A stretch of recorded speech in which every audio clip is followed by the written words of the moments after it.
हाँ सर, सुरुवात करू शकता तुम्ही. यस्य स्मरण मात्रेण जन्म संसार बंधनात विमुच्यते नमस्तस्मै विष्णवे प्रभ विष्णवे नमः समस्त भूतानां आदि भूताय भूभृते अनेक रूप रूपाय विष्णवे प्रभवे शुक्लां ब्रह्म विचार सार परमां आद्यां जगद्व्यापिनीं वीणा पुस्तकधारिणीं अभयदां जाड्यान्धकारापहां हस्ते स्फाटिकमालिक पद्मासने संस्थितां वंदे तां परमेश्वरीं भगवतीं बुद्धिप्रदां शारदां. सर्वेभ्यो नमो नमः. संत गाडगेबाबा अमरावती विद्यापीठस्य संस्कृत विभागस्था शारदा भास्कर विद्वत परिषदा आयोजिता संस्कृत भाषा संवर्धन व्याख्यानमाला इत्यां सर्वेषां स्वागतं विधत्ते. अहं मोरेश्वर वेखंडे व्याख्यानमालायाः अष्टम दिवसस्य सूत्रसञ्चालकत्वेन व्याख्यानविषयं सूचयामि.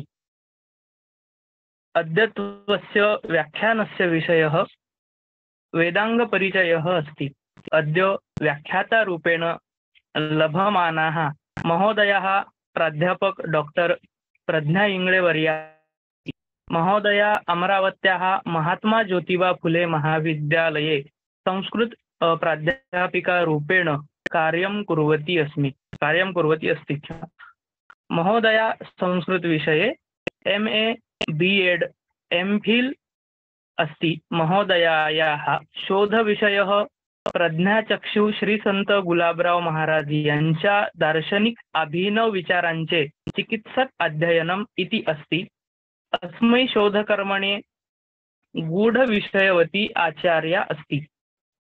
महोदया एतदर्थं शिष्यवृत्तिम् अपि अलभत. महोदयायाः कार्यं डॉक्टर माणिकताई पाटील वर्याणां निर्देशने पूर्णताम् अगात्. महोदयायाः राज्य तथा राष्ट्रीय स्तरीयाः विविधाः शोधनिबन्धाः प्रकाशिताः सन्ति. विविधानि शोधपत्राणि महोदयया उद्बोधिता. विविधेषु महाविद्यालयेषु व्याख्याननिमित्तं महोदय आमन्त्रिता.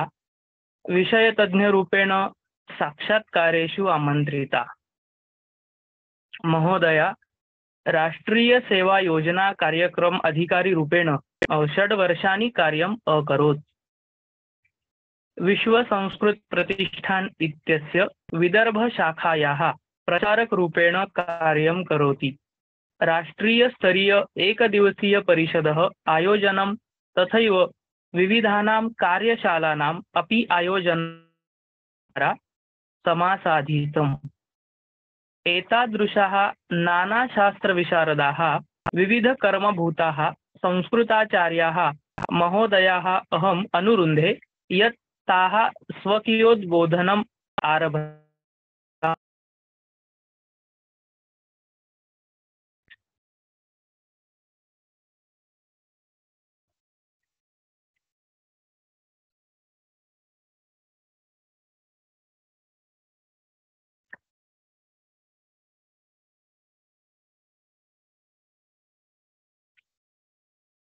हरि ओम.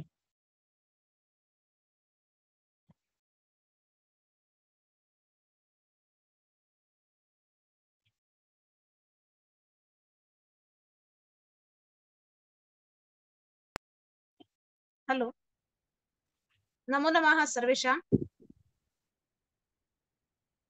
हॅलो, आवाज आम येतोय? नमो नमः. हो, येतोय. ओके. 2 मिनिट मी मोबाईल वरूनच सगळं शेअर करते. वेखंडे हो सर, हो हो हो मॅडम. याच्यावर हो हो हो. 2च मिनिट. हम्म.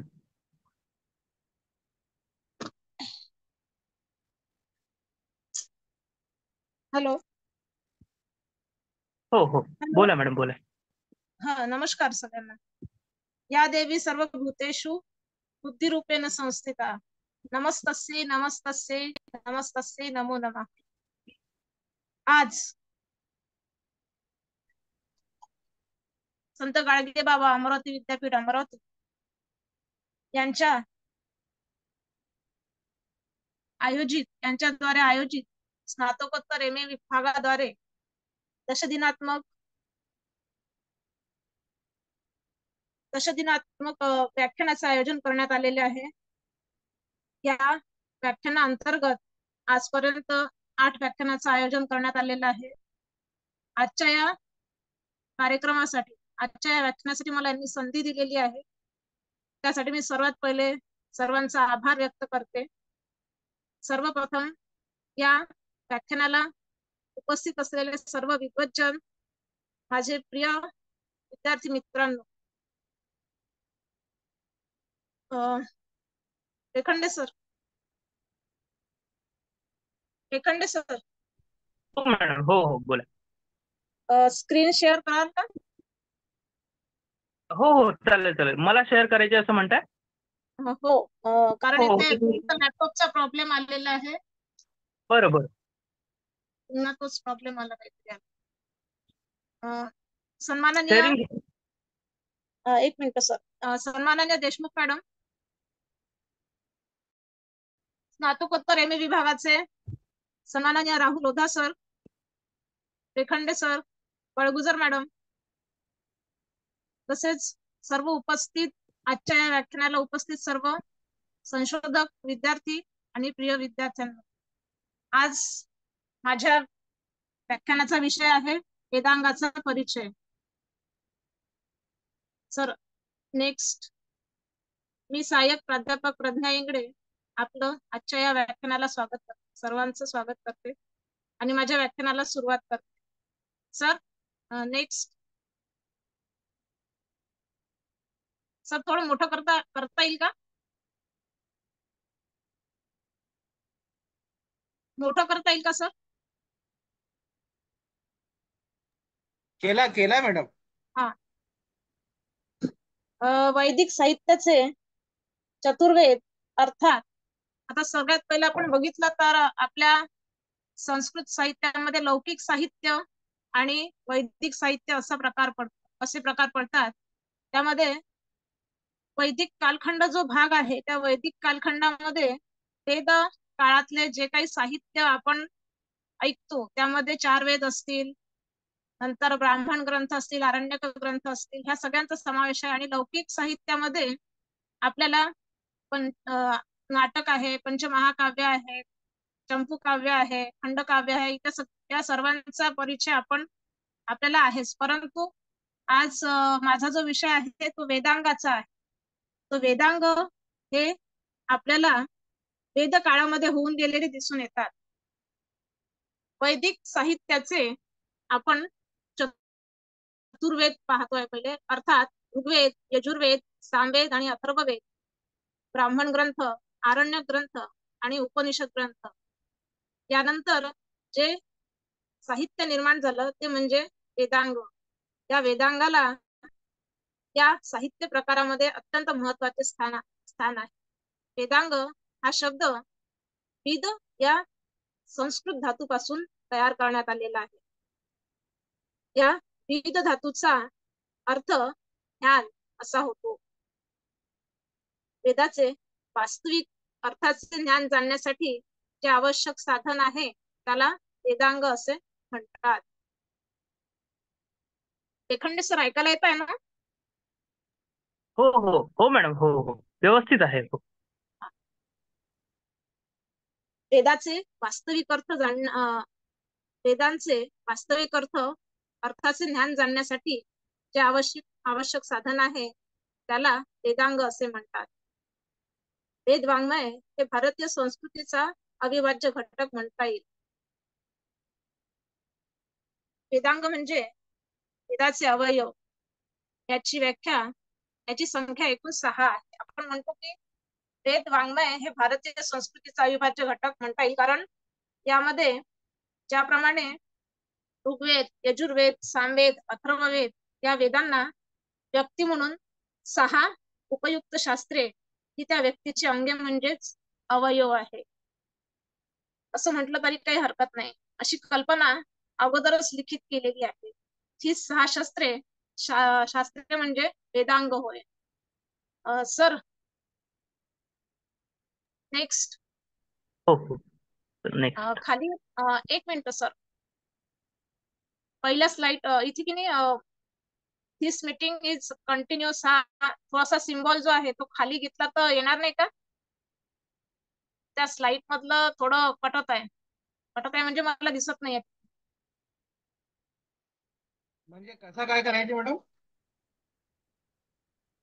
नाही खालचं दिसत नाही आहे पॉईंट, फक्त बाकी दिसत आहे. दिसत आहे का? हा, थोडं वर घ्या, वर घ्या सर. वर केलं की कारण ते मधात दिस मीटिंग इज ते येत आहे थोडंफार. बरं ठीक आहे. ऋग्वेद, यजुर्वेद, सामवेद, अथर्ववेद. आता त्यांनी म्हटलंय वेदांग म्हणजे असू द्या सर. बस राहू द्या, ते मी कंटिन्यू करते मग नेक्स्ट पर तुम्हाला. वेदांग म्हणजे वेदांचे अवयव यांची संख्या एकूण 6 आहे. शरीराच्या अवयवाप्रमाणेच वेद आणि वैदिक परंपरेचा अभ्यास, जतन आणि संरक्षणामध्ये विविध सहाय्यक आणि वाढवणारी कार्य ही वेदांगे करतात. त्यालाच वेदांग असं म्हणतात. ऋग्वेद, यजुर्वेद, सामवेद आणि अथर्ववेद या वेदांना व्यक्ती मानून 6 उपयुक्त शास्त्रे यामध्ये आलेली आहेत, ते म्हणजे वेदांग होय. आता वेदांग या अंतर्गत एक श्लोक या ठिकाणी आलेला आहे. नेक्स्ट. छंद पादौ तु वेदस्य हस्तो कल्पो अथ पठ्यते ज्योतिषं मयनं चतुर्निरुक्तं श्रोतम् उच्यते. शिक्षा घ्राणं तु वेदस्य मुखं व्याकरणं स्मृतं तस्मात् संगमधीत्यैव ब्रह्मलोके मिह्यते. आता यामध्ये याचा अर्थ असा आहे की छंदशास्त्र, कल्पसूत्र, ज्योतिष्य, निरुक्त, शिक्षा आणि व्याकरण ही 6 शास्त्रे वेद वाङ्मयाचे अनुक्रमे हात, पाय, हात, डोळे, कान, नाक आणि मुख आहे, अशी कल्पना आहे. म्हणजे वेदांग एकूण 6 आहे. जी स्लाइड वर आपण पाहतो आहे त्यामध्ये त्या स्लाइड मध्ये एक पिक्चर आहे. ते 6 वेदांगांची नावं तिथे आपण दाखवलेली आहे. त्यामध्ये सगळ्यात पहिले शिक्षा, कल्प, व्याकरण, निरुक्त, छंद आणि ज्योतिष अशा प्रकारची 6 वेदांग आहेत. वेदांगाची निर्मिती ही कशाला केल्या गेलेली आहे, तर वेदांगाची निर्मिती ही वेद अध्ययनाला पूरक अभ्यास म्हणून झालेली आहे. मात्र त्यांचा वैदिक उत्तर काळातील शास्त्रे, कला, संस्कृती, साहित्य यावर फार मोठा प्रभाव पडलेला आहे. सर्वप्रथम आपण आता एका पहिल्या वेदांगाकडे वळूया. ते पहिला वेदांग म्हणजे शिक्षा. शिक्षा म्हणजे वेदांचे प्राणभूत वेदांग म्हणजे शिक्षा. हे अत्यंत महत्वपूर्ण आणि विशिष्ट स्थान असलेले असे हे वेदांग आहे. शिक्षा म्हणजे उच्चारण शास्त्र होय. आता शिक्षा म्हणजे उच्चारण शास्त्र होय असं त्यांनी म्हटलंय. आता या शिक्षा अंगामध्ये नेमकं काय कार्य केलं जातं, यामध्ये यज्ञ कर्म करताना वेदातील मंत्रांचे उच्चारण कसे करावे लागते आणि त्यासाठी मंत्र कसे म्हणावे, या मंत्रांमध्ये कोणते कोणते वर्ण वापरले जात आहे आणि तो वर्ण कसा उच्चारायचा इत्यादी प्रश्नांची उत्तरे शिक्षा शास्त्रांमध्ये आपल्याला मिळतात. म्हणजे आता लक्षात येत आहे की शिक्षा या अंगामध्ये नेमकं काय आहे. तर या शिक्षा अंगामध्ये आपल्याला यज्ञ कर्म करताना वेदातील मंत्रांचं उच्चारण कसं करायचं, मंत्र कसे म्हणायचे, या मंत्रांमध्ये कोणते कोणते वर्ण वापरले जात आहेत, तो वर्ण कसा उच्चारायचा, ह्या सगळ्यांची माहिती आपल्याला या शिक्षा या अंगांमध्ये दिसून येते. शिक्षा या वेदांगाचे मूळ आपल्याला ऋग्वेदामध्ये सापडते. याशिवाय तैत्तरीय उपनिषदांमध्ये शिक्षा या वेदांगाची व्याख्या सुद्धा आलेली दिसते. नेक्स्ट. तैत्तरीय उपनिषदा सर नेक्स्ट तैत्तरीय उपनिषदामध्ये एक व्याख्या आलेली आहे शिक्षेच्या संबंधी. ती अशी आहे, ओम शिक्षाम व्याख्यास्यामः वर्णः स्वरः मात्राबलम समः संतः इत्युक्तः शिक्षा अध्यायः. अशा प्रकारे संस्कृत मधून एक शिक्षेची व्याख्या आहे. त्याचा अर्थ असा म्हणजे स्वर व्यंजनांची संख्या, स्वरांचे संतुलन आणि परस्पर संबंध यांचा अभ्यास म्हणजे शिक्षा होय. आता शिक्षा म्हणजे सगळ्यात पहिले उच्चारण हा भाग त्यामध्ये येत असतो. आपणही जेव्हा शाळेमध्ये गेलो असेल सुरुवातीला, तेव्हा आपल्याकडनं जे काही गिरवले गेले असेल ते वर्ण गिरवल्या गेले, त्यामध्ये आपल्याला उच्चारण कसे करायचे हे सुद्धा शिकवल्या गेलेलं आहे. तर हाच काहीसा प्रकार आपल्याला म्हणजे वैदिक कालखंडामध्ये सुद्धा दिसून येतो. तर सांगायचा उद्देश असा की यामध्ये म्हणजे स्वर व्यंजनांची संख्या, स्वरांचे संतुलन कसं असायला पाहिजे आणि परस्पर त्याचा संबंध याचा अभ्यास म्हणजे शिक्षा होय. वेद मंत्रांचे सर नेक्स्ट वेद मंत्रांचे उच्चारण शुद्ध अचूक होण्याच्या दृष्टीने ध्वनिशास्त्राचा अभ्यास करून वैदिकांनी रचलेल्या शास्त्राला शिक्षा असे म्हणतात. 6 वेदांगापैकी शिक्षा हे पहिले वेदांग होय. यज्ञाचे इष्टफल साध्य होण्यासाठी पृथ्वीजांना मंत्र उच्चार शुद्ध व बिनचूक करणे आवश्यक असल्यामुळे अशा शास्त्रांची आवश्यकता होती. सर स्लाइड बरोबर आहे ना? हा. शुद्ध बिनचूक करणे आवश्यक असल्यामुळे या शास्त्राची आवश्यकता होती. म्हणजे आता या वेदांगाची आवश्यकता का पडली याविषयी हे आपण बघतोय की यज्ञाचे इष्टफल साध्य होण्यासाठी. आता यज्ञाचं इष्टफल साध्य, पूर्वीकडे यज्ञ कर्म केल्या जायचे, त्यामध्ये यज्ञ कर्म करताना देवतांना आव्हान केलं जायचं आणि ज्या इष्ट गोष्टीसाठी त्या यज्ञाचं हवन केल्या जायचं त्याचं इष्टफल प्राप्त होण्यासाठी या मंत्र उच्चार केल्या जात होते. त्यामध्ये शुद्धता असणं गरजेचं होतं किंवा बिनचूक ते उच्चारण झाले पाहिजे याचंही ज्ञान त्या काळी त्यांना तिथं वेदांगामध्ये दिल्या जात होतं असं आपल्याला दिसून येतं. म्हणून त्यांनी तिथे सांगितलंय की मंत्र उच्चार शुद्ध व बिनचूक करणे आवश्यक असल्यामुळे अशा शास्त्राची आवश्यकता होती. नंतर वेद मंत्रातील अक्षरांच्या शुद्ध उच्चारणाबरोबरच उदात्त, अनुदात्त आणि स्वरित हे स्वरांचे प्रकार, छंदांचे प्रकार, पठणांच्या विविध पद्धती व व्याकरण या संबंधीचे शिक्षा ग्रंथ वैदिकांनी निर्माण केले. आता हे सगळ्यात महत्वाचा भाग आहे. किंवा आपण एखादं उच्चारण करतो त्यामध्ये आपलं बोलणं जे आहे ते बोलणं किंवा मंत्राचं उच्चारण कसं करायचं त्यामध्ये आपण मंत्र ऐकल्यानंतर आपल्याला चांगलं वाटतं. ज्या देवताची इष्टस्तुती त्याच्यामध्ये असेल ते पण कानाला मधुर वाटतं. मग ते मधुर का वाटतं? कारण त्यामध्ये जे उच्चारण केल्या जाणारे ते शब्द आहे त्यामध्ये त्या शब्दाची फेक जी उदात्त असेल, अनुदात्त असेल किंवा स्वरित असेल त्यावर अवलंबून असेल, किंवा छंदांचा प्रकार जो त्याच्यामध्ये गायला जात असेल, त्यामुळे जे काही आपण उच्चारण ऐकतो ते आपल्याला कानाला मधुर वाटते. म्हणजे ह्या सगळ्यांचा अभ्यास त्या शिक्षा शास्त्रामध्ये सांगितला गेलेला आहे. तर त्यांनी तेच सांगितलेलं याच्यामध्ये की उदात्त, अनुदात्त आणि स्वरित हे स्वरांचे प्रकार, छंदांचे प्रकार. आता हे सगळं आपण पुढे व्याकरणामध्ये थोडंफार म्हणजे व्याकरण जो अंग आहे त्याच्यामध्ये आपल्याला बघावंच लागणार आहे. म्हणजे थोडं उदात्त म्हणजे काय, अनुदात्त म्हणजे काय, किंवा स्वरित म्हणजे काय, छंदांचे प्रकार आहेत, पठणांच्या विविध पद्धती, व्याकरण या संबंधीचे शिक्षा ग्रंथ वैदिकांनी निर्माण केलेले आहे. शिक्षा या विषयात म्हणजे वेद मंत्र पठात काय शिकले पाहिजे याचे क्रमवार वर्णन तैत्तरीय उपनिषदाच्या शिक्षावल्लीमध्ये आलेले आहे.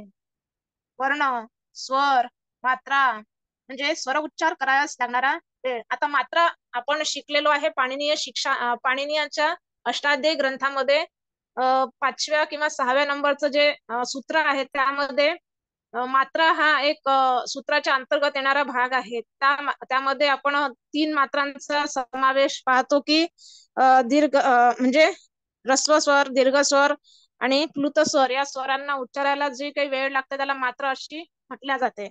आता त्याही काळी म्हणजे यज्ञ करताना मंत्रांचं जे उच्चारण करायला वेळ लागत होता त्याच सगळं अभ्यास त्यांना तिथे करावा लागत होता. म्हणून वर्ण, स्वर, मात्रा यामध्ये स्वर उच्चार करायला लागणारा वेळ, ह्रस्व, दीर्घ व प्लुत मात्रेचे 3 प्रकार, बल म्हणजे उच्चारणाची शक्ती, त्यानंतर साम म्हणजे पठणाची सुस्वरता आणि समता आणि संतान.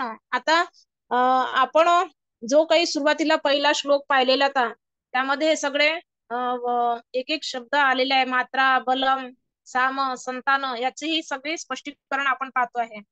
संतान म्हणजे अखंड पठण, साम म्हणजे पठणाची सुस्वरता, बल म्हणजे उच्चारणाची शक्ती आणि मात्रा म्हणजे स्वर उच्चार करायला लागणारा वेळ. हे सगळं त्या शिक्षा वेदांगामध्ये सांगितल्या गेलेलं आहे. आता अखंड पठणही त्या काळी केल्या जायचं. या 6 गोष्टी प्रामुख्याने त्यामध्ये शिक्षा अंगामध्ये सांगितल्या गेलेल्या आहे. आता शिक्षेमध्ये प्रयत्नाच्या दृष्टीने ध्वनीचे वर्गीकरण आहे.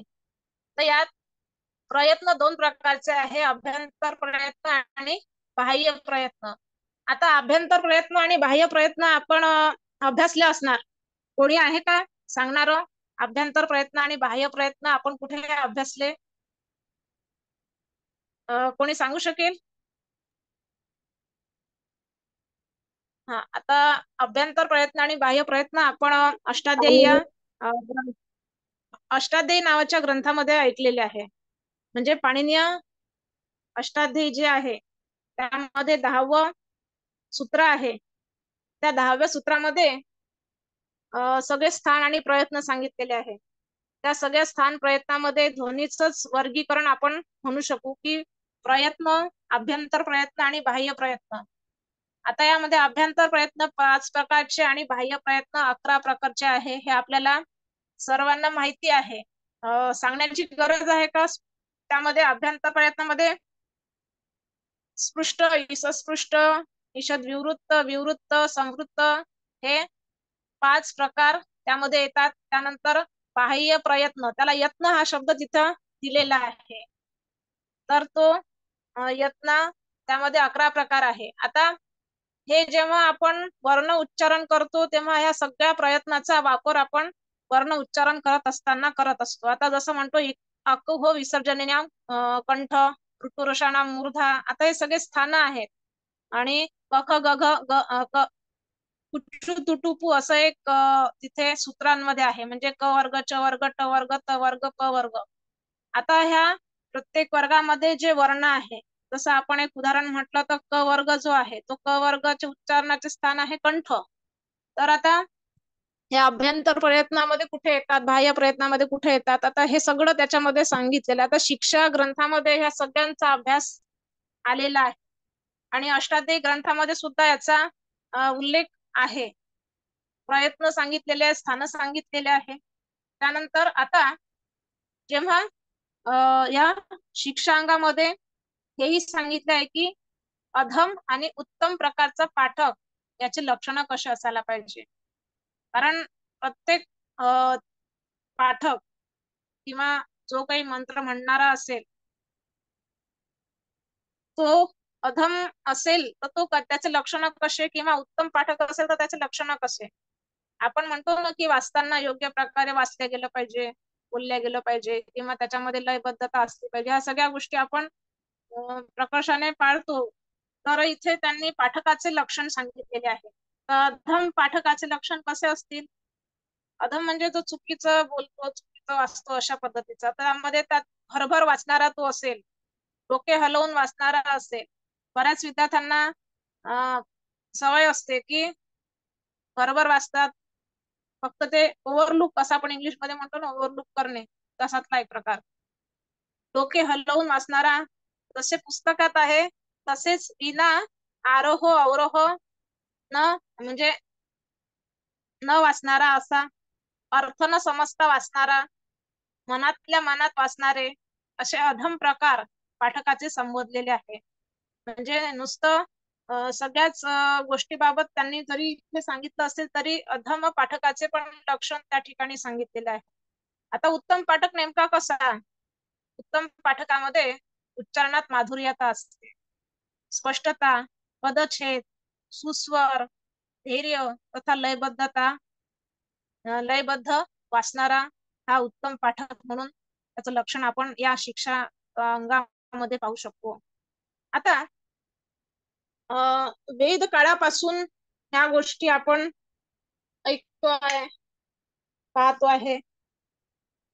मग या शिक्षा अंगाचे किंवा शिक्षा या वेदांगाचे अनेक ग्रंथ निर्माण झालेले आहे. ते ऋग्वेदापासून आपल्याला पाहायला मिळतात. त्यातले मी काही या ठिकाणी तुम्हाला सांगते आहे. ऋग्वेदा संबंधित शिक्षा ग्रंथ कुठले आहेत ते? स्वरा अंकुश शिक्षा, त्यानंतर षोडश्लोकी शिक्षा, शैशरीय शिक्षा, आपी शली शिक्षा, पाणिनीय शिक्षा. यामध्ये पाणिनीय शिक्षा सगळ्यात प्रसिद्ध जे आपण आता बघितलेलं.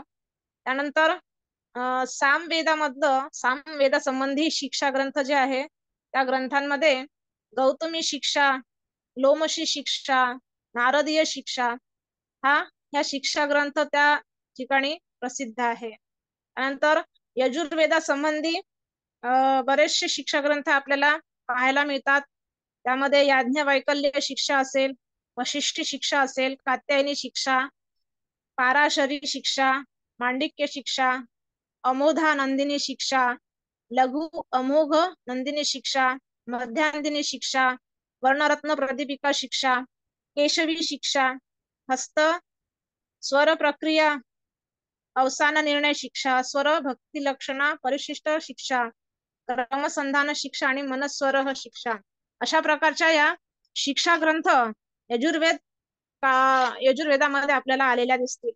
आता त्यानंतर यजुर्विधान शिक्षा, स्वराष्टक शिक्षा आणि क्रमकारिका शिक्षा अशा प्रकारच्या अनेक शिक्षा ग्रंथ या यजुर्वेदामध्ये आलेले आहेत. त्यानंतर कृष्ण यजुर्वेदीय शिक्षेमध्ये भारद्वाज शिक्षा, व्यास शिक्षा, शंभू शिक्षा, सर्व सन्मत शिक्षा, आरण्यक शिक्षा, त्यानंतर सिद्धांत शिक्षा अशा प्रकारच्या एकूण 65 शिक्षा ग्रंथांचा समावेश या चारही वेदांच्या अंतर्गत आपल्याला आढळून येतात. अथर्व वेदामध्ये एकच मांडुकी शिक्षा म्हणून ग्रंथ उपलब्ध आहे.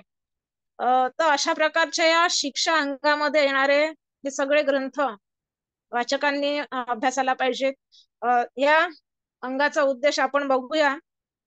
वेदांगाचे तसेच शिक्षा ग्रंथाचे स्वरूप जाणणं हे त्याचा मुख्य उद्देश आहे. प्रत्येक वेदाशी संबंधी शिक्षा ग्रंथाचा उल्लेख करणे किंवा जाणून घेणं हे महत्वाचं. शिक्षा ग्रंथाचे प्रयोजन जाणणे, शिक्षा ग्रंथाचे प्रतिपाद्य विषय काय हे जाणणे हे यामध्ये आलेले आहे. त्यानंतर सर नेक्स्ट रेखंडे सर.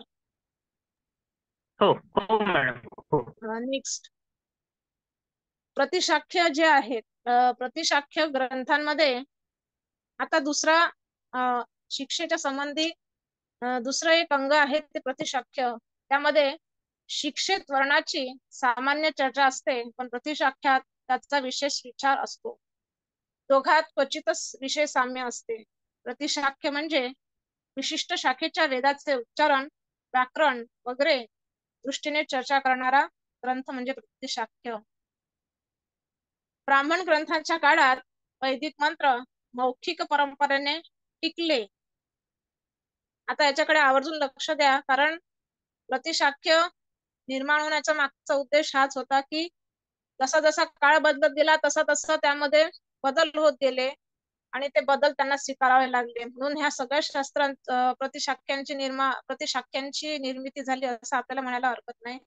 तर त्यामध्ये त्यांनी म्हटलेलं की ब्राह्मण ग्रंथांच्या काळात वैदिक मंत्र मौखिक परंपरेने टिकले, पण नंतर वैदिक छंद, स्वर उच्चारण टिकवून ठेवणे दुष्कर होऊ लागले, म्हणून त्याबद्दल काहीतरी व्यवस्था करणे आवश्यक होते.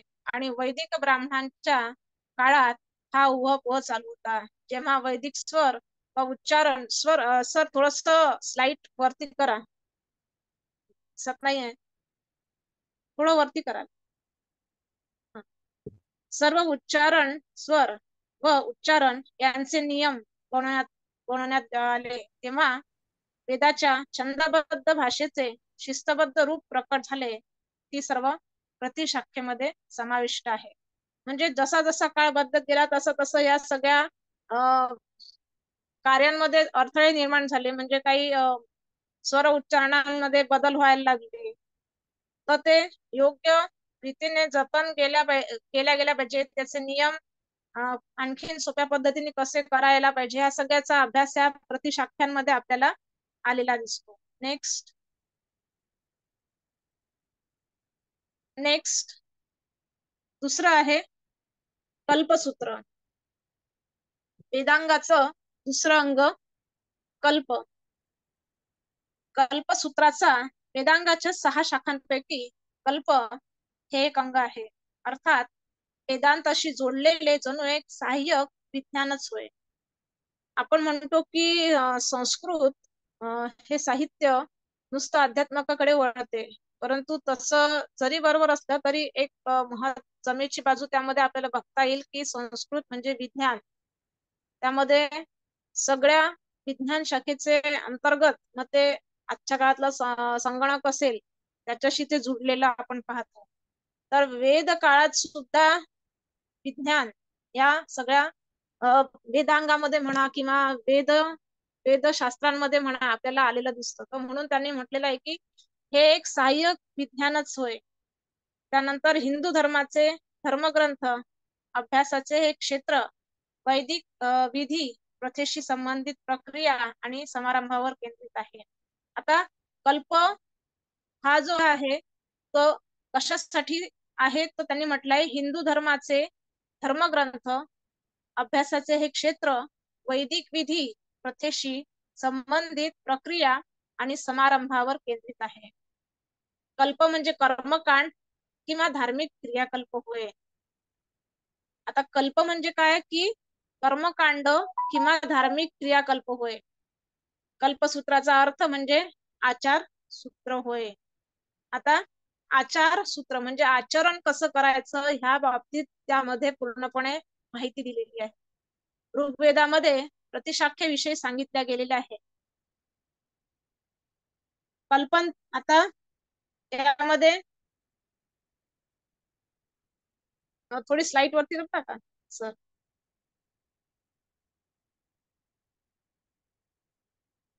हॅलो.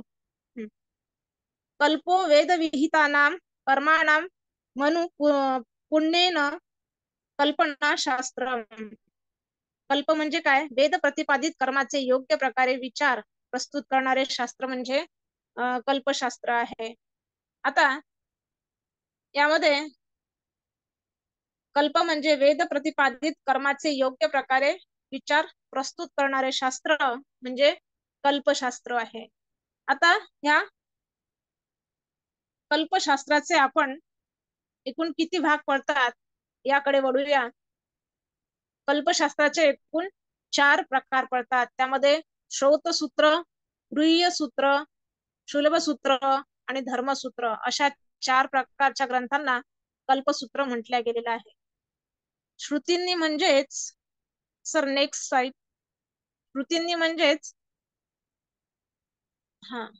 श्रुतींनी म्हणजेच वेदांनी सांगितलेले यज्ञ कसे करावेत हे सांगणाऱ्या ग्रंथांना श्रौतसूत्र असं म्हणतात. आता यज्ञ कसे करावेत हे सांगणाऱ्या ग्रंथांना श्रौतसूत्र असं म्हणतात.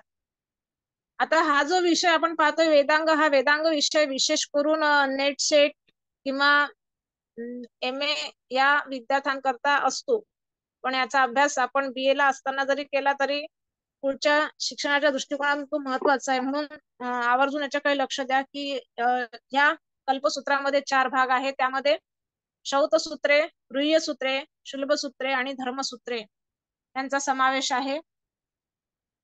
त्यात त्यांनी म्हटलेलं आहे की श्रुतींनी म्हणजेच वेदांनी सांगितलेले ज्ञान, सांगितलेले यज्ञ कसे करावेत हे सांगणाऱ्या ग्रंथांना श्रौतसूत्र असे म्हणतात. यामध्ये अग्निष्टोम, अश्वमेध, वाजपेय इत्यादी यज्ञाचे वर्णन यामध्ये येते. दैनंदिन जीवनात आवश्यक असणारे यज्ञ सांगणाऱ्या ग्रंथांना गृह्य सूत्र असे म्हणतात.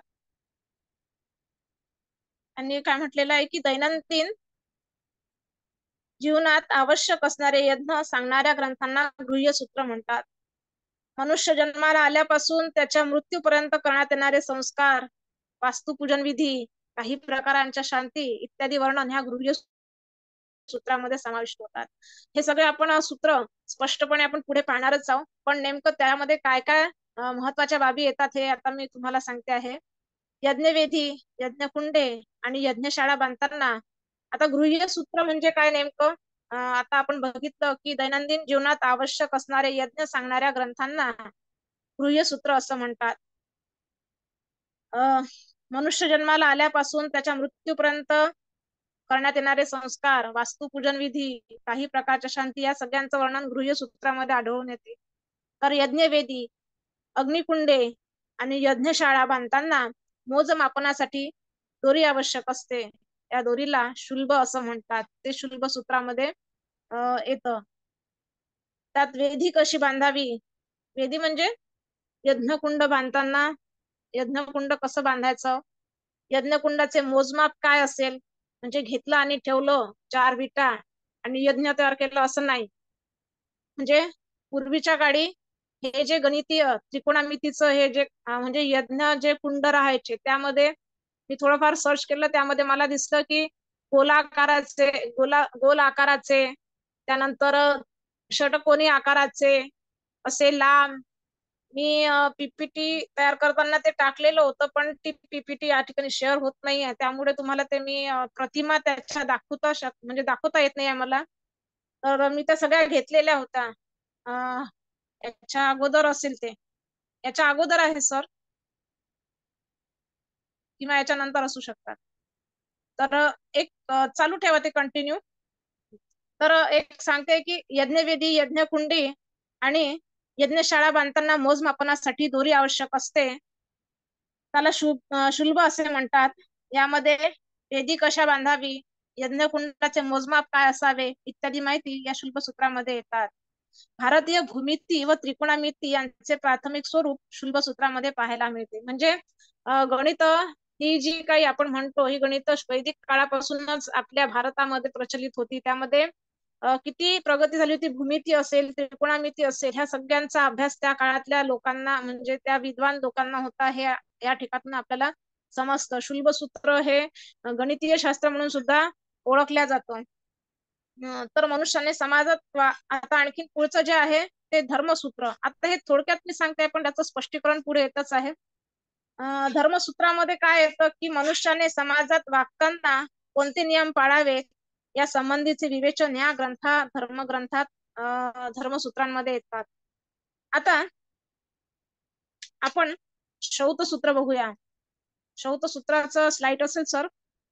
बघा इथे यज्ञकुंड दाखवलेला आहे आणि काही बट्टू त्या ठिकाणी मंत्र उच्चार करून यज्ञ क्रिया करतात आहेत आणि बरेचसे ऋत्विज त्या ठिकाणी यज्ञ हवन करताना आपल्याला दिसतात आहे.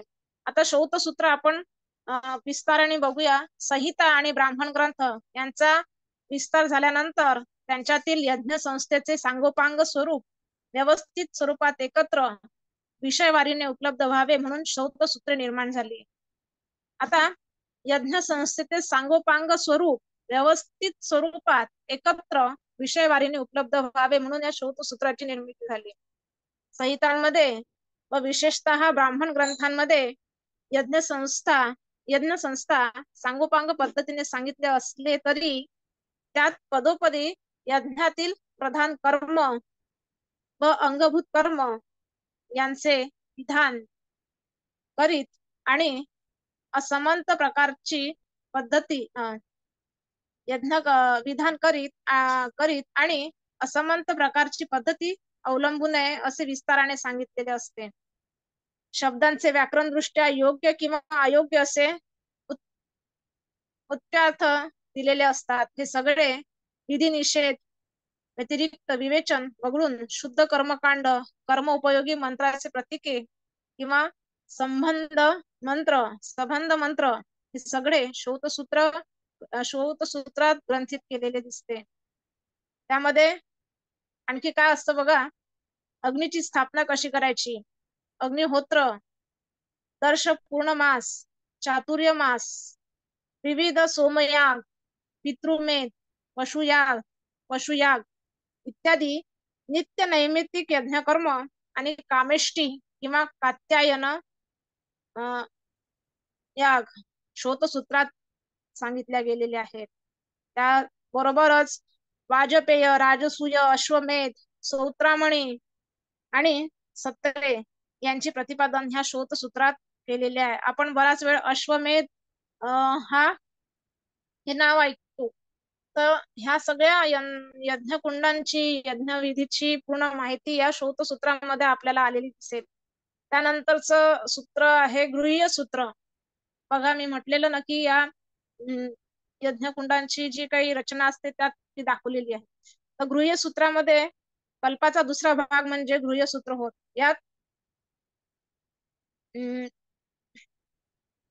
यामध्ये सर ती स्लाइड थोडी वरती करता का सर? नाही, तीच स्लाइड वरती करा थोडी.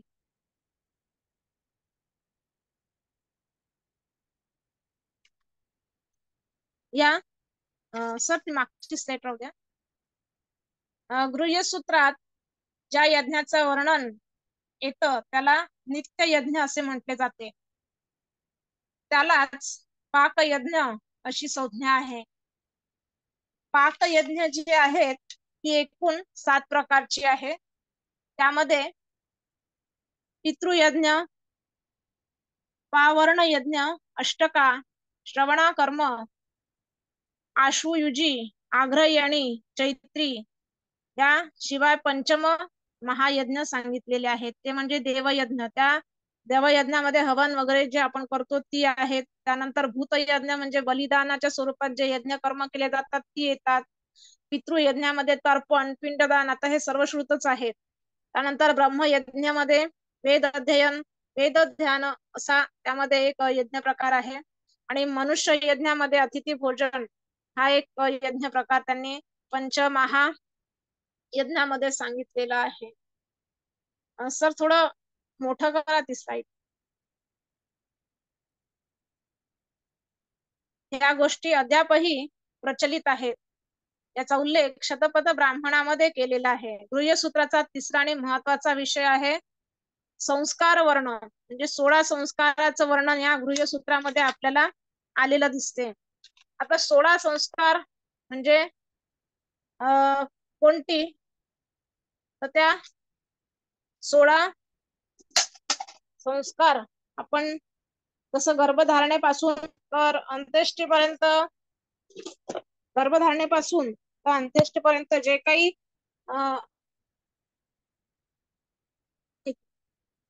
सॉरी 16 संस्कार आपण जी म्हणतो त्यामध्ये आपल्याला गर्भधारणेपासून आपण ती ऐकतो. यात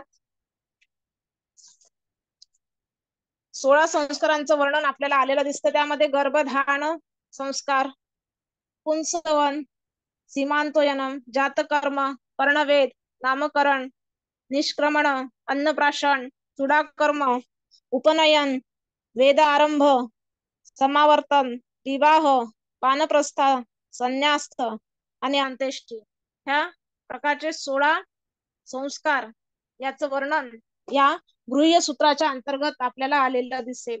म्हणजे ह्या सगळ्यांचा अभ्यास अत्यंत महत्वाचा आहे. म्हणजे मनुष्य जीवन जगत असताना ह्या सगळ्या संस्कारांचा संस्कार मनुष्यावर होत असताना आपल्याला दिसून येतो. आजही नव्या नव्या स्टाईलने याचा लोक वापर करताना आपल्याला दिसून येतं. जसं अन्नप्राशन म्हटलं तर या ठिकाणी हे पण एक संस्कार आहे. तर अन्नप्राशनाचे वेगवेगळे व्हिडिओ आपण आता पाहतो आपल्या आजकालच्या काळामध्ये. म्हणजे 2 वर्षाचं मूल झालं तर त्याचे फोटो वेगळे दिसतात आपल्याला. 6 महिन्यानंतर त्याचं अन्नप्राशन असेल तर 56 भोगाचं ताट त्याच्या समोर दिसतं. म्हणजे आता हे नवीन काळाच्या लोकांचे संस्कार आपल्याला दिसतात, पण हे त्याचा आपल्याला जुना टच त्यामध्ये आलेला दिसतो. म्हणजे आजकालची पिढी थोडीफार जुन्या काळाशी संबंधित असून नवीन काहीतरी सांगण्याचा प्रयत्न आपल्याला करताना दिसतो आहे. तर या 16 संस्काराचे वर्णन यात येतात. याप्रमाणे कल्पसूत्रकारांनी 42 कर्म सांगितलेली आहेत. 14 श्रौत यज्ञ, 7 पाक यज्ञ, 5 महायज्ञ, 16 संस्कार इत्यादी भारतीय आर्यांचे जीवन 42 कर्मांनी बांधलेले आहे. आता त्यातलं चौथं आहे धर्मसूत्र, म्हणजे तिसरं धर्मसूत्र. त्या धर्मसूत्राचा गृह्यसूत्राशी निकटचा संबंध आहे.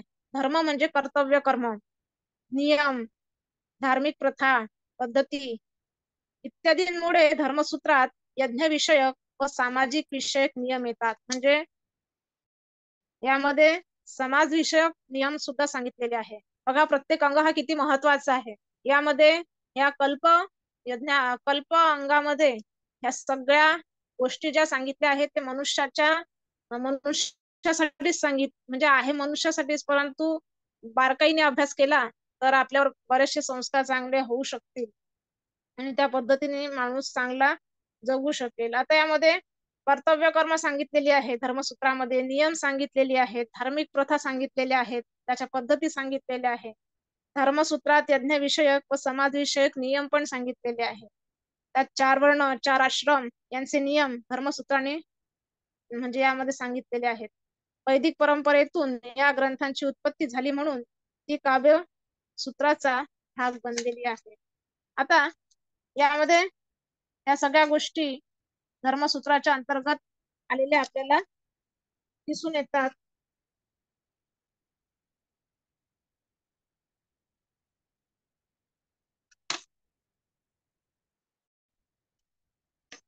एक मिनिट. धर्मसूत्रांमध्ये बोधयान, वशिष्ठ, हिरण्यकेशी,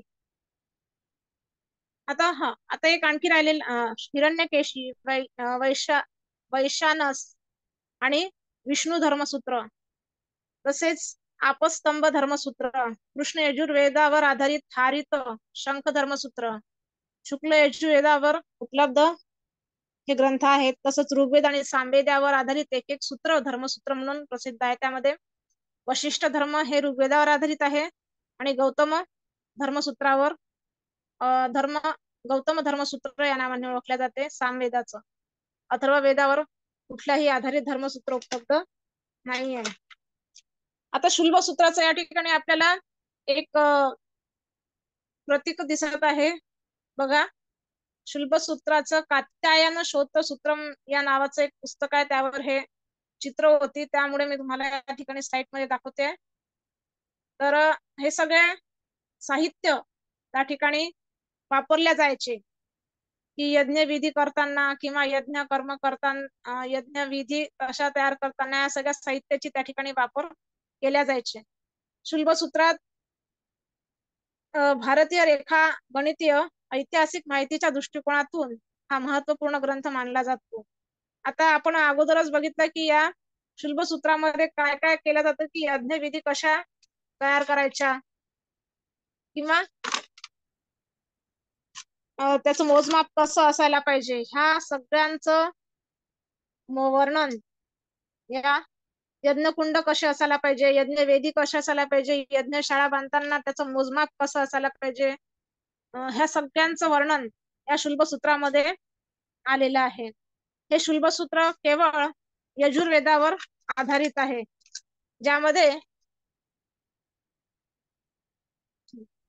ज्यामध्ये शुक्ल यजुर्वेदावर केवळ एकमात्र कात्यायन शुल्बसूत्र हे प्रसिद्ध आहे. कृष्ण यजुर्वेदावर बोधायन, ह्या सगळ्या वाराह, विधुल इत्यादी शुल्बसूत्र उपलब्ध आहे. अशा प्रकारचं हे कल्प अंग अनेक वर्णनांनी प्रसिद्ध असलेलं आपण पाहिलेलं आहे. म्हणजे 4 सूत्रांचा आधार घेत मनुष्याने जीवन कसं जगता येईल त्या काळात पूर्ण उत्तम पद्धतीने वर्णन या कल्प या अंगामध्ये सांगितलेलं आहे. त्यानंतरचं जे अंग आहे व्याकरण, व्याकरण वेदांग. वेद मंत्रातील शब्द आता संस्कृत मध्ये, सर पुढची स्लाइड, वेखंडे सर. हो मॅडम, हो हो हो. व्याकरण वेदांग धर्मसूत्र झालेली आहेत, झालेलं आहे धर्मसूत्र. पुढचं नेक्स्ट.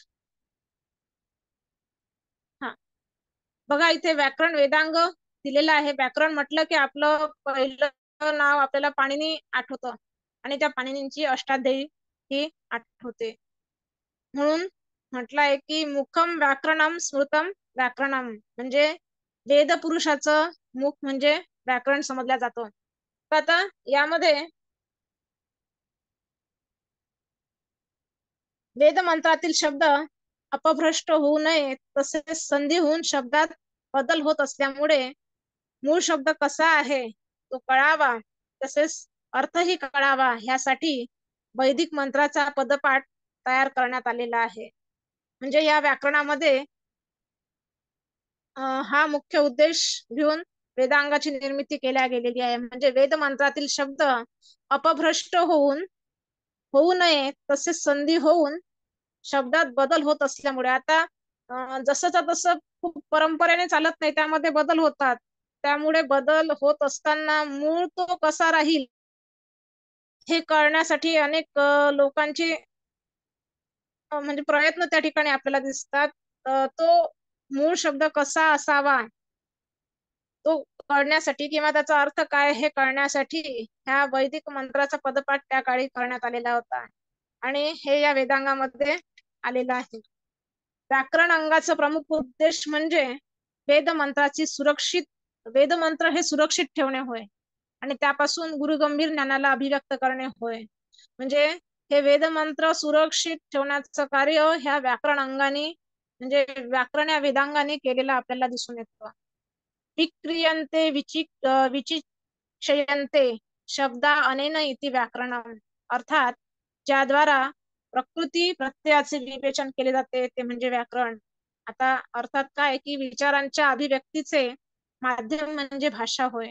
अर्थात भाषेचे माध्यम नेहमीच एकसारखे कधीच राहत नाही, त्यामध्ये परिवर्तन होत असते आणि सर्वांना जोडून ठेवणारे कार्य हे व्याकरण करीत असते. व्याकरण हा एक अत्यंत महत्वाचा भाग आपण भाषेच्या संबंधी किंवा आपल्या म्हणजे भाषेसंबंधी अत्यंत महत्वाचा मानला जातो. आणि त्यामध्ये पतंजली महाभाष्यकार यांनी व्याकरणाचे काही 5 प्रयोजन सांगितलेले आहेत. ते प्रयोजन पुढील प्रमाणे. नेक्स्ट रक्षो उहगा आगमन लब्धो संदेह प्रयोजनम. आता 5 प्रयोजन नेमकी कोणती तर रक्षा, उहा, आगम, लघु आणि संदेश हे 5 व्याकरणाचे काही प्रयोजन सांगितलेले आहेत. त्यामध्ये रक्षा म्हणजे काय की वेदांचे रक्षण करणे, उहा म्हणजे यथास्थान विभक्तीमध्ये परिवर्तन करणे, आगम म्हणजे वेद आदीचे अध्ययन करणे, लघु म्हणजे संक्षेपामध्ये शब्द तयार करणे आणि संदेह म्हणजे ह्या सगळ्या क्रिया करताना कोणा विषयासंबंधी आपल्या मनामध्ये शंका उत्पन्न होत असेल तर त्याबद्दल चर्चा करणे. ही सगळी प्रयोजन लक्षात ठेवून ह्या व्याकरण या वेदांगाची निर्मिती केली गेली असं म्हटलं आहे. व्याकरणाचा प्राचीन इतिहास आपल्याला गोपदेव नावाच्या एका व्याकरणकाराच्या द्वारे आपल्याला लक्षात येईल की एकूण 8 पदभेद त्यामध्ये त्यांनी सांगितलेला आहे. म्हणजे आपण पाणिनींचा अष्टाध्यायी हा व्याकरणाचा ग्रंथ मुख्य मानतो, पण या पाणिनींच्या अगोदरही काही व्याकरणकार होऊन गेले. ते नेमकं कसं आणि कुठपर्यंत पाणिनीपर्यंत पोहोचलं हे आपण आता जाणून घेऊया. म्हणजे या व्याकरण ग्रंथांची रचना कुठपासून सुरू झाली त्याचं एक या ठिकाणी वर्णन आहे की इंद्रश्चंद्र काशकुत्सान पिशली शाकाटयानः पाणिन्यम जिनेंद्रः जयंत अष्टाध्यायी शाब्दिकाः. या श्लोकात अनुसरून इंद्र व्याकरण सर्वात प्राचीन ग्रंथ आहे असं म्हटलं जातं. महर्षी शाकटयान यांनी आपल्या ऋकतंत्र या ग्रंथात सांगितले आहे की व्याकरणाचे कथन सर्वप्रथम ब्रह्माने बृहस्पतीला दिले. बृहस्पतीने ते इंद्राला दिले आणि इंद्रापासून भारद्वाजाला आणि भारद्वाजापासून ऋषींपर्यंत ते पोचलं. आता ऋषींपासून ते ब्राह्मणांपर्यंत करण्यात आले, म्हणजे ते देण्यात आलं. आणि पुढे येऊन पाणिनी ऋषींनी लिहिलेल्या म्हणजे पाणिनी ऋषींपर्यंत ते येऊन पोचलं. आता पाणिनी ऋषींनी लिहिलेला अष्टाध्यायी हा ग्रंथ व्याकरणातील सर्वोत्कृष्ट ग्रंथ समजला गेला. म्हणजे ही परंपरा ब्रह्मांपासून सुरू झाली असं म्हणायला काही हरकत नाही. म्हणजे व्याकरणाचा जो काही म्हणजे वंश म्हणू आपण, तो वंश ब्रह्मापासून आहे. आणि आता पाणिनी, त्यानंतर कात्यायन असतील, पतंजली असतील आणि त्याच्या पुढचे काही वैयाकरण असतील, त्यांनी आणखी त्याच्यामध्ये बदल केले असतील किंवा ते सुरक्षित राहावं या उद्देशाने काही काही सूत्रांचा त्याच्यामध्ये अवलंब केला असेल. आता आपण सगळ्यात महत्वाचा जो ग्रंथ आहे तो पाणिनींनी रचलेला अष्टाध्यायी हा ग्रंथ व्याकरणात संबंधित सर्व उत्कृष्ट ग्रंथ समजला गेला. व्याकरण वेदांगाचे प्रतिनिधित्व करणारे एकमेव पाणिनी व्याकरण होय. पाणिनी व्याकरणाला अष्टक, अष्टाध्यायी, पाणिनियम, स्मृती, महाशास्त्र इत्यादी नावे अन्य अन्य ग्रंथकारांनी दिलेली आहे. अष्टाध्यायी ग्रंथात, आता अष्टाध्यायी हा ग्रंथ बरा आपल्या सर्वांना माहितीच असेल. अष्टाध्यायी ग्रंथात एकूण 8 अध्याय आहे. म्हणजे पाणिनींनी लिहिलेल्या या ग्रंथाची सुरुवातच ह्या सगळ्या माहितीने होते. त्यामध्ये 8 अध्याय, प्रत्येक अध्यायात किती 4 पाद आहे आणि प्रत्येक 4 पादात सूत्र, अशी या ग्रंथाचं स्वरूप आज उपलब्ध आहे असं आपल्याला दिसतं. या सूत्र ग्रंथात एकूण 3996 इतकी सूत्र उपलब्ध आहेत. आता या अष्टाध्यायी ग्रंथांमध्ये आपल्याला संज्ञा प्रकरणापासून सुरुवात किंवा माहेश्वरी सूत्रापासून सुरुवात झालेली आपल्याला दिसतं. माहेश्वरी सूत्र का बरं म्हटलेलं आहे? कारण महेश्वरापासून पाणिनींना ते प्राप्त झालेलं हा इतिहास आपल्याला माहिती आहे. कारण ज्या वेळेला पाणिनींनी म्हणजे तपधारणा करून महेश्वराला प्रसन्न केलं, त्यावेळेला 14 वेळा डमरूंचा नाद झाला आणि त्या 14 वेळे डमरूंचा नाद ऐकून पाणिनींनी या महेश्वरी सूत्राची निर्मिती केली हे आपण जाणतो. आणि ते महेश्वर सूत्र दुसरं तिसरं काही नाही तर स्वर आणि व्यंजन आहेत आणि ते विशिष्ट पद्धतीने त्याच्यामध्ये सूत्र रूपाने आपल्या समोर आलेली आहे. ते 14 सूत्र आता सगळ्यांना माहिती असतील, सांगायची एकदा पुन्हा ते सांगते. अयुण, रुलुक, ए ओंग, ए औच, हयवरट, लण, यमंगणनम, छबय, घळदश, जबगळदश, खपछटत छटततव, कपय, शशसर आणि हल, अशा प्रकारची 14 सूत्र म्हणजे माहेश्वर सूत्र म्हणून प्रसिद्ध आहे. आता ही माहेश्वर सूत्र विद्यार्थ्यांना बराच वेळा शिकायला म्हणायला अडचणी जातात. त्यांना असं वाटतं की हे काय आहे नेमकं. तर हे दुसरं तिसरं काहीच नाही आहे. याच्यात पहिल्या सूत्रापासून तर 4थ्या सूत्रापर्यंत सगळे स्वर दिले आहे, म्हणजे त्याला अच म्हटलेलं आहे. त्यानंतर 5व्या सूत्रापासून तर 14व्या सूत्रापर्यंत सगळे हल म्हणजे व्यंजन दिलेलं आहे. आता अशा प्रकारचे ते 14 सूत्र माहेश्वरी सूत्र म्हणून प्रसिद्ध आहेत. अष्टाध्यायी ग्रंथाचा मूळ गाभा म्हणून आपण म्हणजे पाणिनींनी जी काही ही 14 सूत्र रचली हे या अष्टाध्यायीचे मूळ आहे. कारण यापासूनच या सगळ्या सूत्रांची पुढे निर्मिती झालेली आपण पाहतो. त्या प्रत्येक सूत्रांमध्ये या 14 सूत्राच्या अंतर्गत विविध प्रत्याहार तयार करण्यात आले, त्याचा वापर आपण करतो. हे तर सगळ्यांना माहितीच आहे. तर थोडा या ठिकाणी उझरता उल्लेख या ठिकाणी करते की या 8 अध्यायांमध्ये नेमकं काय काय आहे. प्रथम आणि द्वितीय अध्यायात संज्ञा आणि परिभाषा संबंधी सूत्र आलेली आहेत. 3ऱ्या आणि 4थ्या आणि 5व्या अध्यायात कृदंत आणि तद्धित प्रत्ययाचे निरूपण आलेले आहे. 6व्या अध्यायात द्वित्व, संधी, स्वर, आगम, लोप, दीर्घ इत्यादी संबंधी सूत्र उपलब्ध आहेत. 7व्या अध्यायात अंग, अधिकार, प्रकरण याचं वर्णन आलेलं आहे. 8व्या अध्यायात द्वित्व, प्लुत, नत्व, शत्व इत्यादी नियम वर्णित केलेले आहे. या व्याकरणाला शब्द अनुशासन तसेच वृत्तीसूत्र इत्यादी नावाने सुद्धा ओळखले जाते. या ग्रंथावर अनेक वृत्ती ग्रंथ, भाष्य, वार्तिक, टीका लिहिल्या गेलेल्या आहेत. आता त्रिमुनी म्हणून कात्यायन, पतंजली आणि पाणिनी यांचा उल्लेख केला जातो. आता पाणिनींची सूत्र आहे, कात्यायनाचे वार्तिक आहे आणि म्हणजे आता या सूत्रांच्या अंतर्गत ह्या सगळ्या गोष्टी येतात. सगळ्यात पहिले या पाणिनींच्या अष्टाध्यायी ग्रंथांमध्ये 10व्या नंबरचं जे सूत्र आहे संज्ञा प्रकरणामध्ये, ते आपल्याला अत्यंत महत्वाचं आहे. त्यामध्ये फोनेटिक्स हा आपण प्रकार पाहतो, म्हणजे प्रत्येक वर्ण कसा उच्चारायचा. आता सुरुवातीला शिक्षा या अंगामध्ये मी तुम्हाला म्हटलं होतं की उदात्त, अनुदात्त आणि स्वरित हा प्रकार तिथे सांगितलेला. तर हाच अष्टाध्यायी ग्रंथामध्ये उदात्त म्हणजे उंच स्वरात मंत्र उच्चार कसे करायचे, अनुदात्त म्हणजे खालच्या स्तरामध्ये खालच्या आवाजात कसे ते मंत्र म्हणायचे, आणि स्वरित म्हणजे मध्यम दर्जाच्या आवाजामध्ये कसं मंत्र उच्चार करायचा, या सगळ्याचा अभ्यास त्याच्यामध्ये आलेला आपल्याला दिसून येतो. म्हणजे व्याकरणाचा अभ्यास केल्याशिवाय कुठल्याही अंगाला हात लावता येत नाही किंवा कुठलंही शास्त्र आपल्याला शिकता येत नाही, हे या ठिकाणी म्हणजे सांगितलं जातं. आता यामध्ये 10व्या सूत्राचे आहे त्यामध्ये स्थान सांगितलेले आहेत. म्हणजे प्रत्येक व्याकरणामध्ये जेव्हा वर्ण उच्चारण करतो तेव्हा त्याचे स्थान पण खूप जास्त महत्वाचे असतात. त्यामध्ये अकुह विसर्जनाम कंठ, इचुएशानाम तालू, ऋतुरोषाणाम मूर्धा यासारखे स्थान आपल्याला पाहायला मिळतात. म्हणजे कंठस्थान, मूर्धास्थान, तालुस्थान, ओष्ठस्थान, कंठोष्ठस्थान, म्हणजे ओष्ठस्थान, दंतस्थान, ह्या सगळ्या वर्ण स्थान आपल्याला तिथे दिसतात. त्याला फोनेटिक्स एक भाषा विज्ञान म्हणून एक त्याच्याकडे सुद्धा पाहिलं जातं.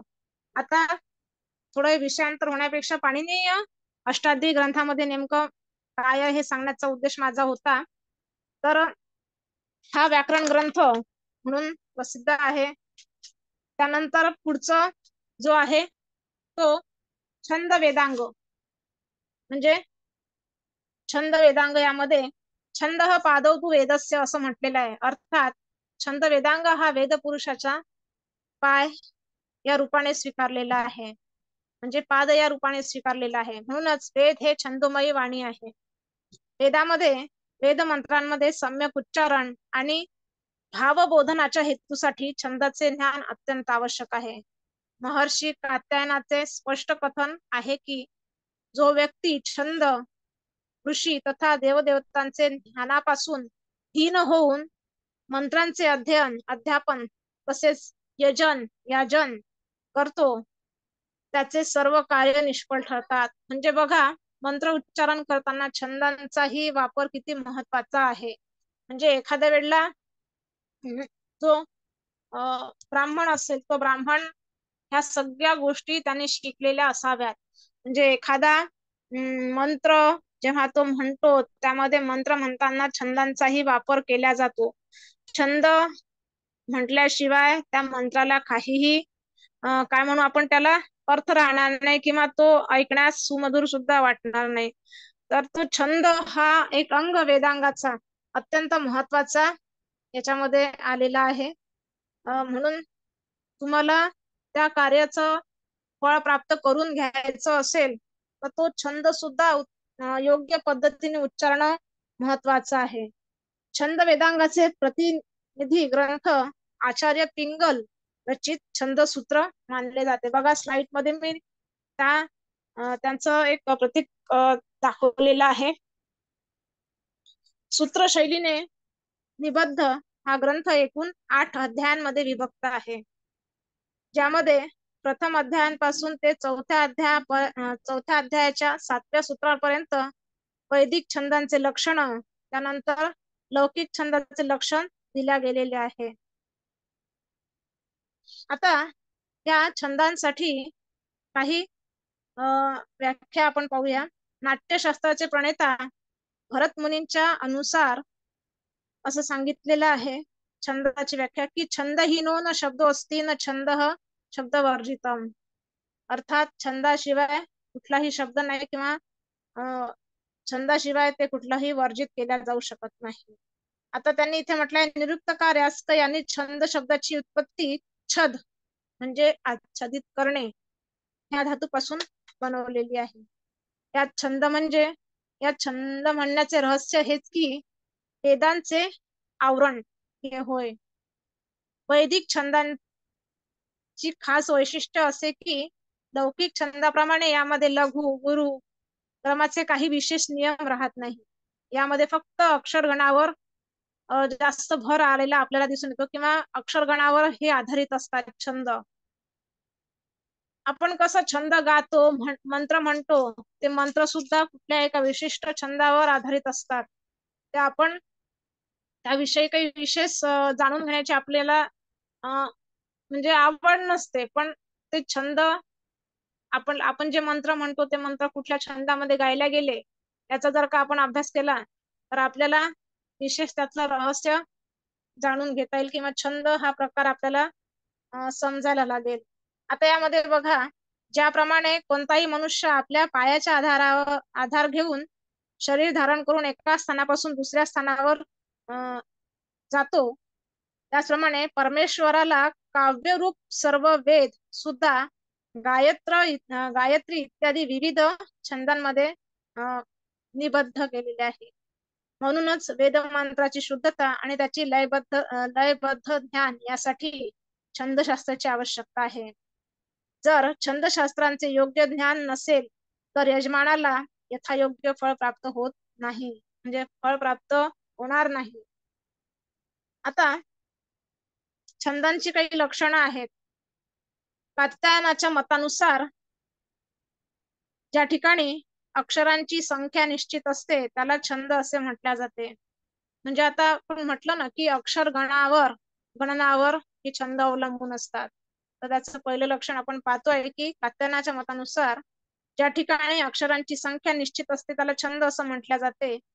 दुसरं, ज्या वाणीला ऐकताच मनाला आल्हाददायक होते, जी वाणी ऐकताच मनाला आल्हाददायक वाटते त्या वाणीला छंदोमयी वाणी असे म्हटले जाते.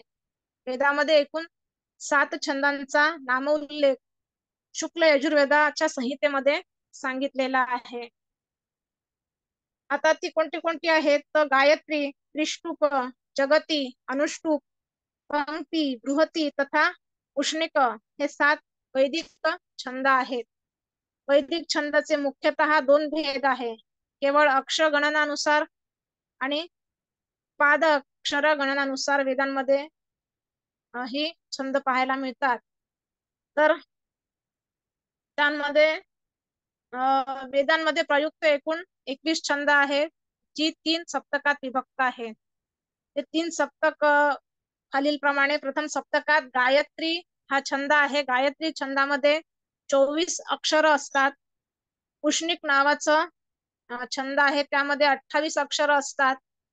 अनुष्टुप छंद आहे, त्या अनुष्टुप छंदामध्ये 32 अक्षरांचा म्हणजे तो एक श्लोक असतो, त्यामध्ये 32 अक्षर असतात. बृहतीमध्ये 36 अक्षर, नंतर पंक्ती यामध्ये 40 अक्षरांचा समावेश.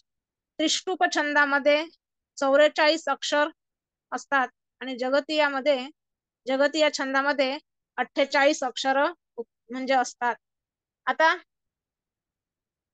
त्यानंतर द्वितीय सप्तकामध्ये अति जगती म्हणजे 52 अक्षर त्यामध्ये असतात. त्यानंतर शक्वरी म्हणजे 56 अक्षर त्यामध्ये असतात. अष्टी 64 अक्षर असतात. अत्यष्टी मध्ये 68 अक्षर असतात आणि धृती छंदामध्ये 72. आता ह्या सगळ्या 21 छंदांचा वापर अनेक स्तोत्रांमध्ये अनेक मंत्रांमध्ये उपलब्ध आहे.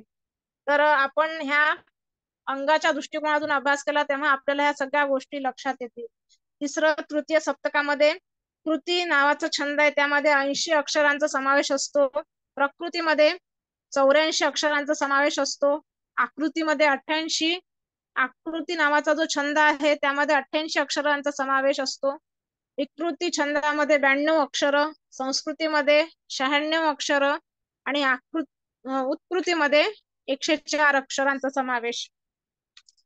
ह्या सगळ्या ऋग्वेदामध्ये सर्वाधिक लोकप्रिय छंद म्हणून त्रिष्टुप आहे, तर दुसरे स्थान गायत्री आणि जगती याचे आहे. भगवद्गीतेचे जे श्लोक आहे ते कुठल्या छंदामध्ये गायला गेलेले आहे, कोणी सांगू शकेल का? भगवद्गीतेतील श्लोक कुठल्या छंदामध्ये गायला गेलेले आहे? कोणी सांगू शकेल विद्यार्थ्यांपैकी?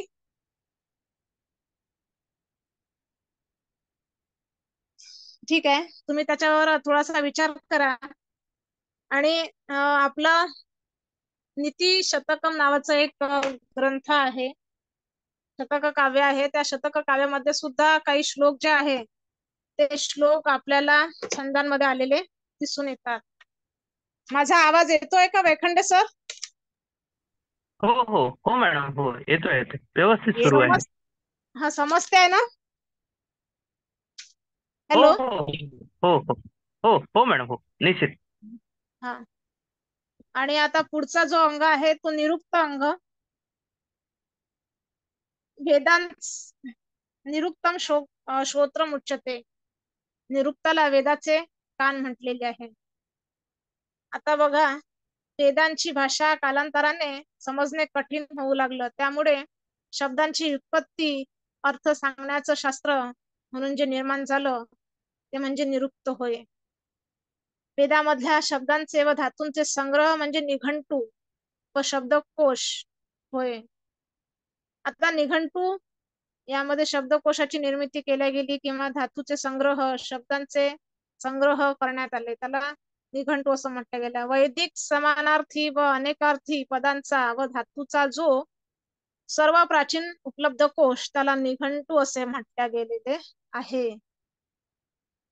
यावर यास्कांनी लिहिलेले भाष्य निरुक्त म्हणून निरुक्त नावाने प्रसिद्ध आहे. आता यास्कांनी लिहिलेले हे भाष्य आहे की जे निरुक्त म्हणून प्रसिद्ध आहे. निघंटू मध्ये एकूण 5 अध्याय आहेत. त्यामध्ये प्रारंभिक 3 अध्यायांना नैघंटू कांड, चौथ्या अध्यायाला नैगमन कांड आणि तसेच 5व्या अध्यायाला दैवत कांड या नावाने ओळखले जाते. या निरुक्ताचा मुख्य विषय पर्यायवाची शब्द निर्माण करणे हा होय. यात एकूण 1340 या शब्दाची शब्द यात परिगणित आहे. म्हणजे या इतक्या शब्दांची निर्मिती त्यामध्ये केल्या गेलेली आहे. यास्कर रचित निरुक्तम, त्यामध्ये निरुक्त हे वेदांगाचे प्रतिनिधी ग्रंथ आहे. संपूर्ण ग्रंथ 14 अध्यायांमध्ये विभक्त आहे, ज्यामध्ये अंतिम 2 अध्याय परिशिष्ट या रूपाने दिल्या गेलेले आहे.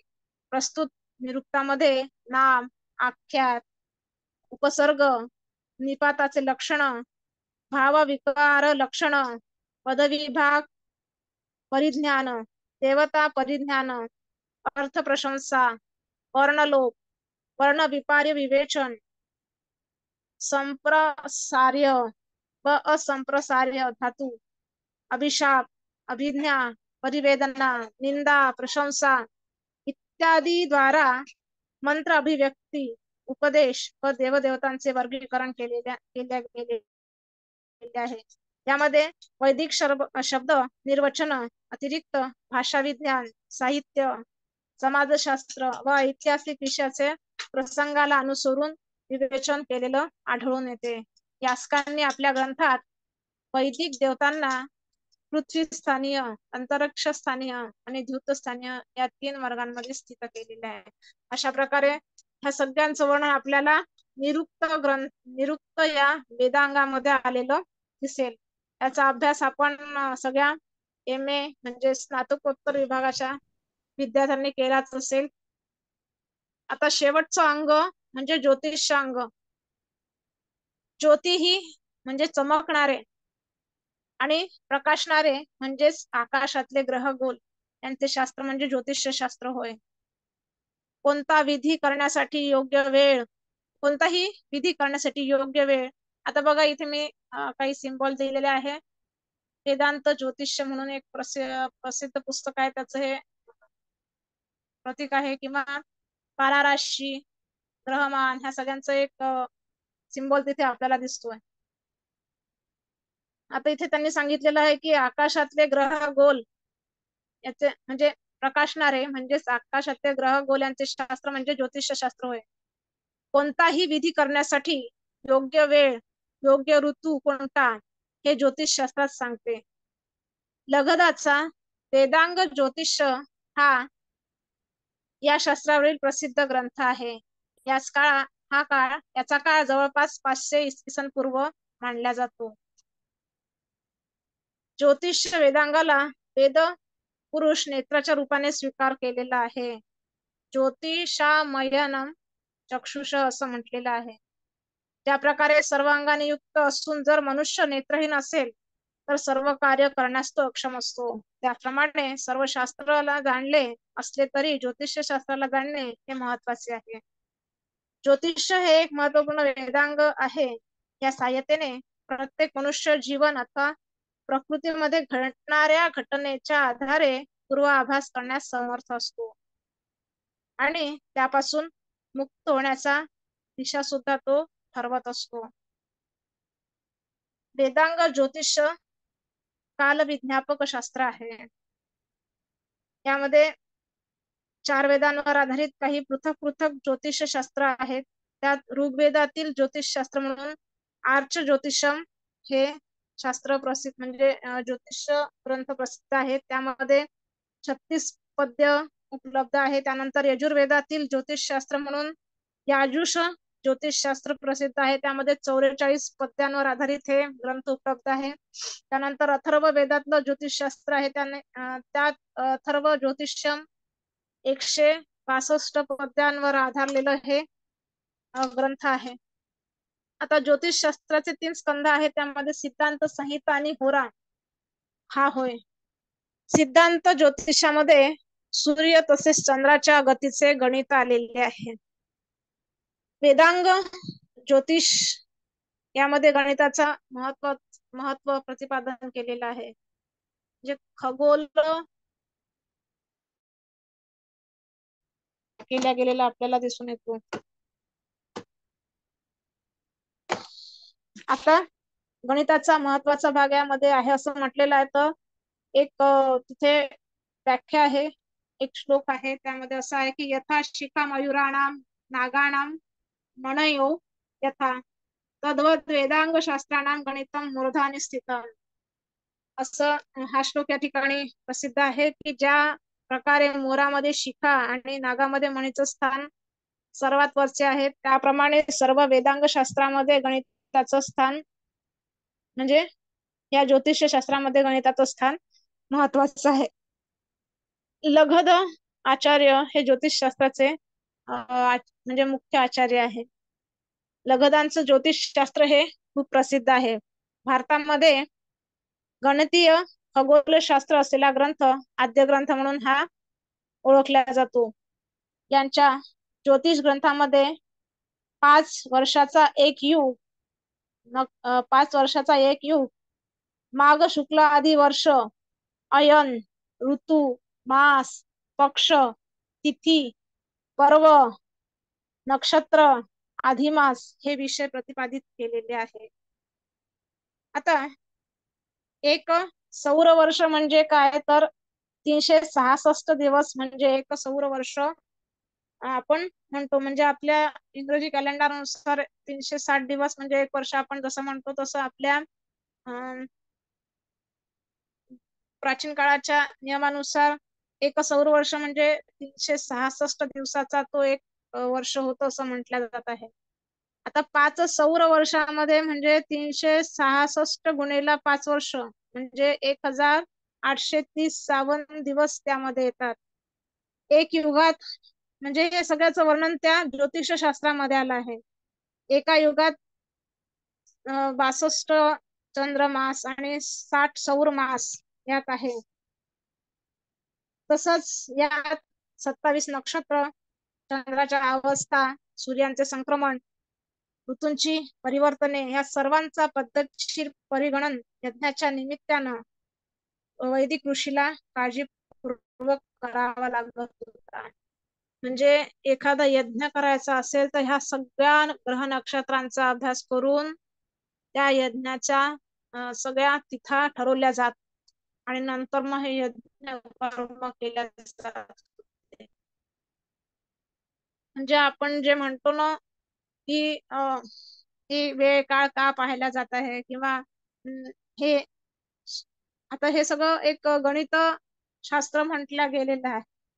आपण त्याकडे वेगळ्या दृष्टिकोनातून ज्योतिष शास्त्र म्हटलं की 12 राशी पाहतो. त्या 12 राशीमध्ये प्रत्येक मनुष्याचा दिवस कसा जाईल, काय कसा जाईल हेच पाहतो, पण त्याच्यातलं गणित पाहत नाही, त्यात सायन्स पाहत नाही.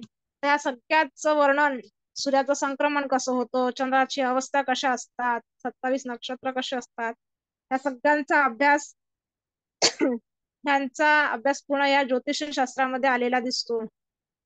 आणि या सगळ्याचा अभ्यास करून परिगणन करून वैदिक ऋषीला काळजीपूर्वक तो यज्ञ करावा लागत होता. वेदांग ज्योतिषामध्ये वर्षा आरंभाचे वर्णन उत्तरायण, शिशिर ऋतू आणि माघ अथवा तपस महिन्याने मांडला गेलेला आहे.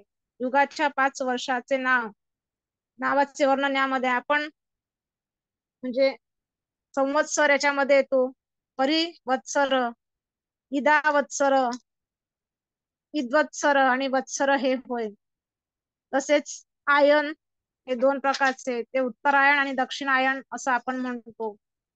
म्हणजे आपण संक्रांत तो काळ जो असतो त्याच्यामध्ये उत्तरायणामध्ये प्रवेश केला असं म्हटलं जातं. म्हणजे हे सगळं ज्योतिषशास्त्राचा अभ्यास त्याच्यामध्ये आलेला आहे.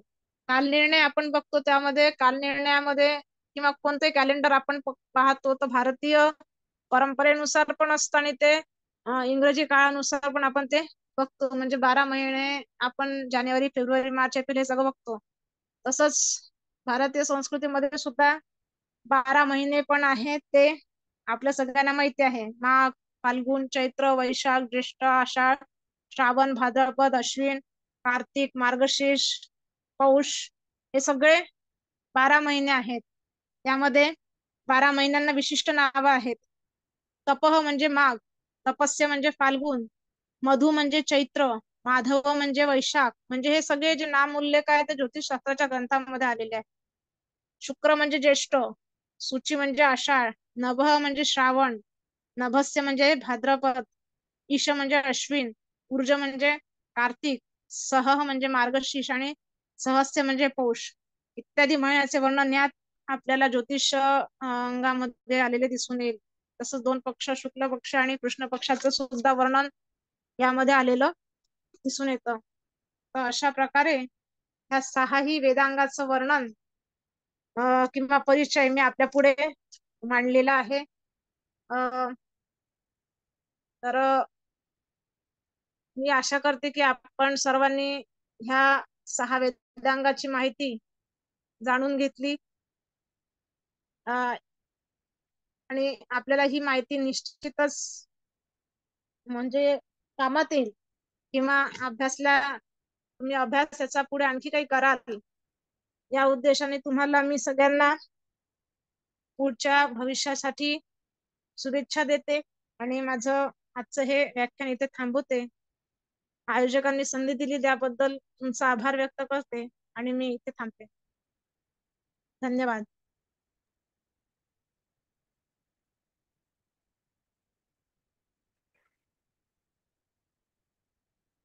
धन्यवादः महाभागा. धन्यवाद सर.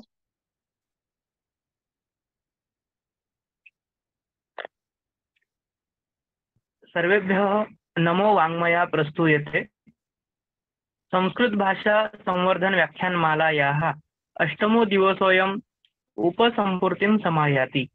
अथावसर सम्प्राप्ते कृतज्ञता वचांसि मया प्रकट्यते. सर्वादौ संस्कृत विभाग समन्वयिका माननीयाः डॉक्टर संयोगिता देशमुख महोदयायाः वाक्कुसुमैः सादरम् आभारं प्रकटयामि। सम्प्रति व्याख्यानमालायाः मुख्यातिथि तथा व्याख्यातावर्याणां डॉक्टर प्रज्ञा इंगळेवर्याणां वाणीवन्दनं क्रियते। कार्यक्रमस्य सर्वे आयोजकाः, संस्कृतविभागस्य प्राध्यापकाः, तेषामपि आभारं प्रकटयामि। समुपस्थितानां विविध महाविद्यालयानां प्राध्यापकानां वाणीपुष्पगुच्छैः आभारं निवेदयामि। कार्यक्रमस्य प्राणभूतानां छात्राणां स्वस्तिवचोभिः आशीः वाक्पुष्पैश्च धन्यवादं व्याहरामि। कार्यक्रमे समुपस्थिताः प्रत्यक्षाप्रत्यक्षभूताः सहकर्मिणः सहकृतवद्भ्यश्च तेषाम् अपि ऋणनिर्देशनं विधीयते। धन्यवादः। नमो नमः। अग्रिमसूचना मराठी माध्यमेन उच्यते। उद्या दिनांक 20 एप्रिल 2024 रोजी माननीय प्राध्यापक डॉक्टर जयश्री सकळकडे महोदया यांच्या सुमधुर वाणीने आपल्याला वैदिक साहित्याचा सामान्य परिचय याविषयी व्याख्यान ऐकायला मिळणार आहे। तरी सर्वांनी जास्तीत जास्त संख्येने उपस्थित राहण्याची मी या ठिकाणी आपणास विनंती करतो। धन्यवादः। शांतिमंत्रेण समापनं कुर्मः। ओम पूर्णमदः पूर्णमिदं पूर्णात् पूर्णमुदच्यते पूर्णस्य पूर्णमादाय पूर्णमेवावशिष्यते। ओम शांति शांति शांतिः। पुनर्मिलामः।